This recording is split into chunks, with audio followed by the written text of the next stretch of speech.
It's October, which means it's spooky season. I'm giving you the spooky fingers today because we are learning a dark and spooky blues tune called Ryland Spencer.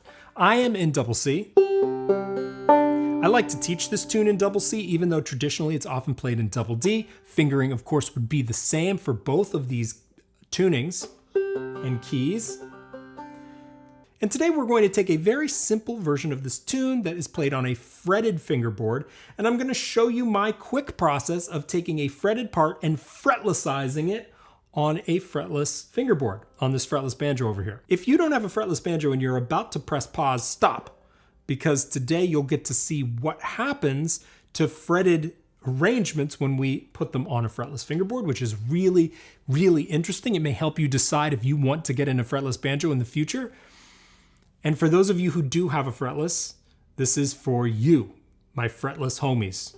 All right, so we are in double C. The reason why this tune is so spooky is because it's being played out of a C minor pentatonic scale. If you don't know what that is, first of all, don't panic, don't worry. It's really easy to learn, and I'm teaching it over on Banjo Quest. The link is in the description below. If you don't know modes or scales, they can give you powerful insight into the way music works, which can enrich both your appreciation of it, but also your playing of it. So I think it's really important to begin to unlock these modes and scales to help make your playing more interesting. And if you want to do that, there's no better place than Banjo Quest. The link is in the description below. There's tab for the scales, there's chord charts, there's many different arrangements of Ryland Spencer that we're going through. We are about to start singing it. If that all sounds good to you, check the link in the description below.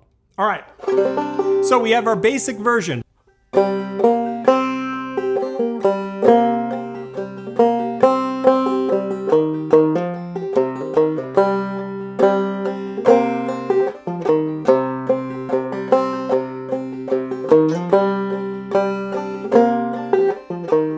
Again.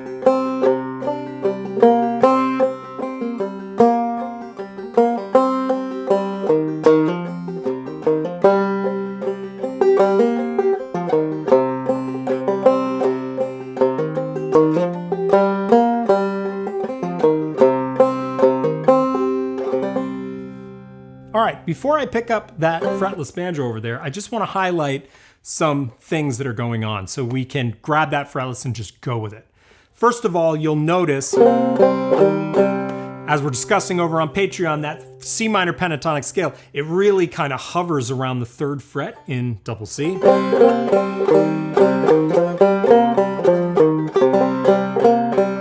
That's important to know because that 3rd fret is kind of going to be our home base, but we're gonna transform the static nature of these notes when we get to the fretless banjo. But the first step is to just recognize the hot spot of the fingerboard before diving into fretless. All right, I'm going to magically turn this banjo into a fretless banjo, and we're going to get started on fretlessizing Ryland Spencer. All right, let's get started.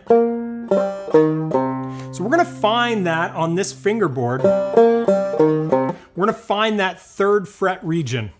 And we like to do this by ear. If you've been around some of my teaching on fretless, it's sometimes better not to visualize where the frets are because that can get you confused and put your finger in the wrong place.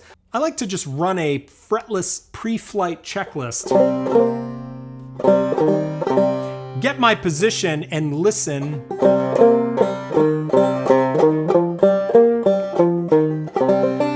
Knowing that scale really helps me dial in my hand position. And I think fretless is all about ears and hand position much less than visual stuff, because that blank fingerboard, it's like a black void.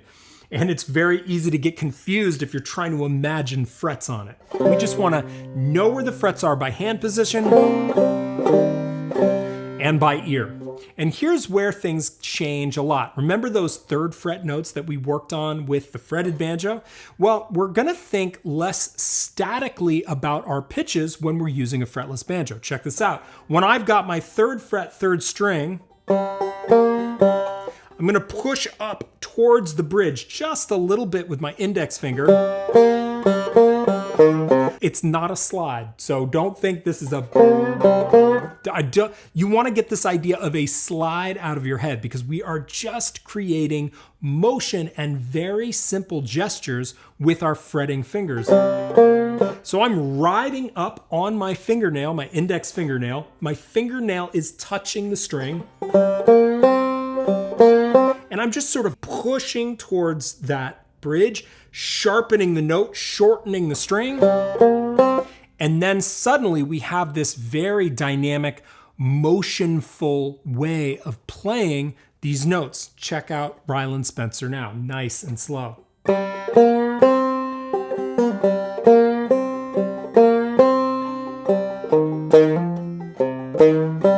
Same with the fourth string.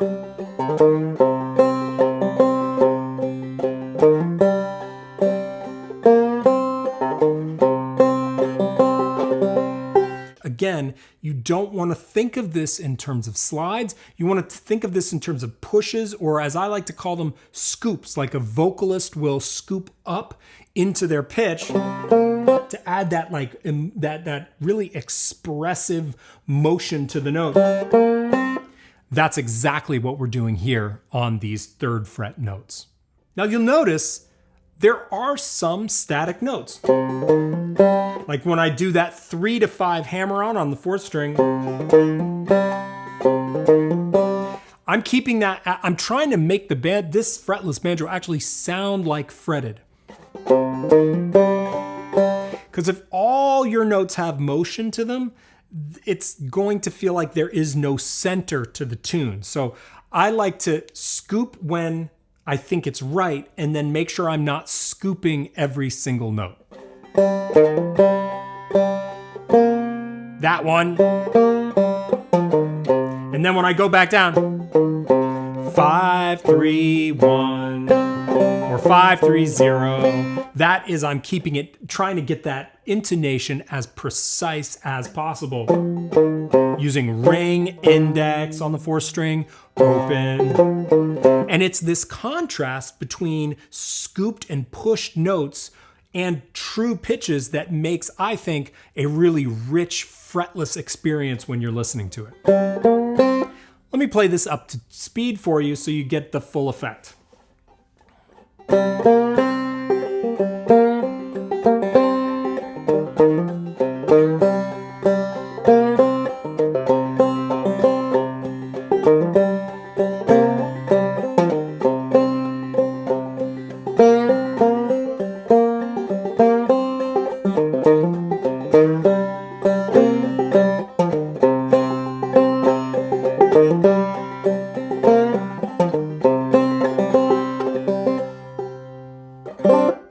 So let's look in more detail what's happening to the pitch.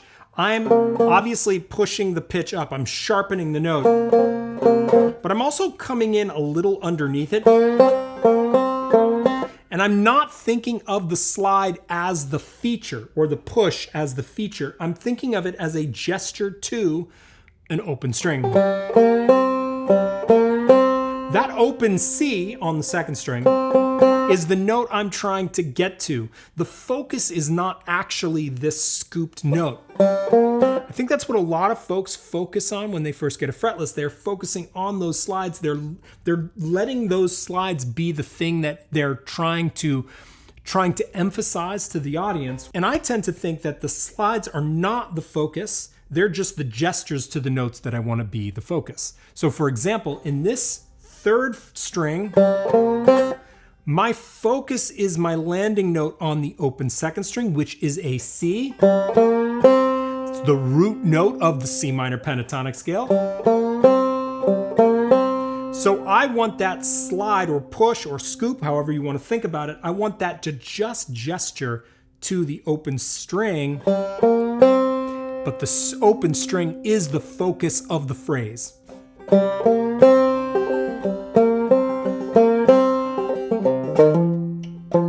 Make sure you get that, Tom.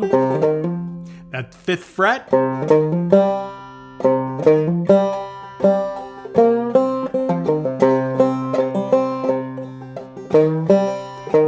When I slide on the 4th string there, the open 3rd string is my focus, that's my landing point, and my gestural push is just a way to get there.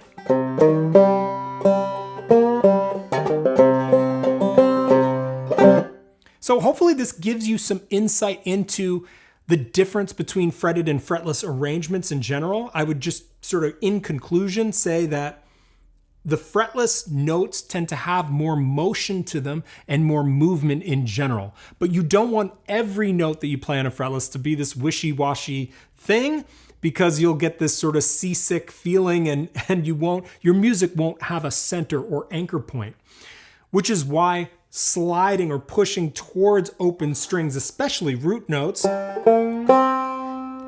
suddenly anchors that seasick sound and puts some punctuation on the end of your phrase sentences and helps make things sort of sound more cohesive and definitely more singable. So that's the other thing you need to think about when you're playing fretless, is because you've got all of this flexibility between pitches, the fretless banjo I find can be quickly difficult to sing with, because I don't necessarily want to do that with my voice. I want my voice to hit my pitches. There may be some little bends or scoops in there, but I really want good pitch when I'm singing. And if you don't have a clear anchor point with your playing, you can feel like you're fighting the instrument a little bit when you're singing. So something to keep in mind for you vocalists out there. All right, and that does it for today. I hope you found this useful. I hope if you are tempted to check out a fretless banjo that you feel empowered to do so, because it is actually quite simple. In many ways, fretless banjo is simpler than fretted because we don't have complicated chords to think about, that we're pretty limited in that regard. So we can just focus on more linear style lines, which can be quite liberating. If you want to learn how to sing, we're going to be doing that over on Patreon very soon. We're going to be singing Ryland Spencer together. And I've got some other little things, some advanced thumb lead stuff that we're going to be doing on the tune as well. And of course, there will be an ebook download for everybody very soon. Hope to see you over there. Hope everybody's having a good spooky season. I will see you next time on Banjo Quest.